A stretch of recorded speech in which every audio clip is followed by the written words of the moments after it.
وہ پاگلپن کی باتیں نہیں کرتا. وہ ایسی ایسی باتیں کرتا ہے کہ تمہیں لگے گا کہ وہ نارمل ہے. اس لڑکے کا IQ لیول بہت اچھا ہے، اس کی یادداشت، اس کی میموری بہت اچھی ہے، لیکن اتنا ہی وہ خطرناک ہے. لیکن میں بضد تھی کہ مجھے ایک بار اس نوجوان سے ملنا ہے. انہوں نے فائل میرے سامنے رکھ دی. کہنے لگے تم پہلی لیڈی ڈاکٹر نہیں ہو جو اس کیس میں دلچسپی لے رہی ہے. اس 1 سال میں تم 5ویں ایسی ڈاکٹر ہو جسے یہ لگتا ہے کہ وہ یہ کیس سنبھال لے گی. یہ اس کی فائل ہے، لیکن اسے پڑھ کے بھی تم اس کے بارے میں کچھ نہیں جان پاؤ گی. میں نے اسے بہت ہیوی الیکٹرک شاٹس بھی دیے ہیں، لیکن پھر بھی میں حیران ہوں. اس نوجوان کے منہ سے ایک لفظ اپنے ماضی کے بارے میں نہیں نکلا. ہم نہیں جانتے کہ آخر اس کے ساتھ ایسا کیا ہوا ہے جس نے اسے اس مقام تک پہنچا دیا ہے. ابھی تک اس نے کسی کو کچھ نہیں بتایا. اور تمہیں تو ابھی اس فیلڈ میں زیادہ وقت بھی نہیں گزرا.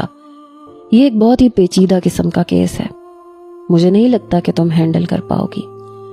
میں نے کہا آپ مجھے ایک بار اجازت دیں، ایک بار موقع دیں، آپ کو پتہ چل جائے گا. کبھی کبھی ہمارے سینئرز وہ نہیں کر پاتے جو جونیئرز کر کے دکھا دیتے ہیں. میں نے اپنا ہر کیس اپنی ذمہ داری سمجھ کے لیا ہے اور میں کامیاب ہوئی ہوں. وہ کہنے لگے بیسٹ آف لک، لیکن میں تمہیں اس چیز کی اجازت نہیں دوں گا کہ تم اسے بالکل آزاد چھوڑ کے بات کرنے کی ضد کرو. تم مجھ سے پوچھے بنا اس کی رسیاں نہیں کھولو گی. میں نے کہا اوکے سر.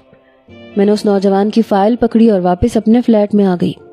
نیند تو ویسے بھی اڑ چکی تھی، اسی لیے اپنے لیے ایک بلیک کافی بنائی. گھونٹ گھونٹ بھرتی رہی. جیسے ہی میں نے اس کی فائل کھولی تو سامنے ہی اس کا نام لکھا تھا، حمزہ گجر. تعلیمی ریکارڈ بہت اچھا تھا. اس نے MBA فائنانس کر رکھا تھا. اس کے علاوہ کولمبیا بزنس اسکول کا فائنانس ڈویژن جامعہ فائنانس تربیت لی تھی، اور بہت کم عرصے میں وہ بزنس میں اپنی دھاک بٹھا چکا تھا. بلکہ یہ کہنا بہتر ہوگا کہ وہ فائنانس کی دنیا میں بہتوں کے چھکے چھڑا چکا تھا. میں اس کی فائل کے چند صفحات ہی پڑھ کر اس سے بہت متاثر ہوئی تھی، لیکن جو کچھ آگے لکھا تھا وہ میرے لیے حیران کن تھا.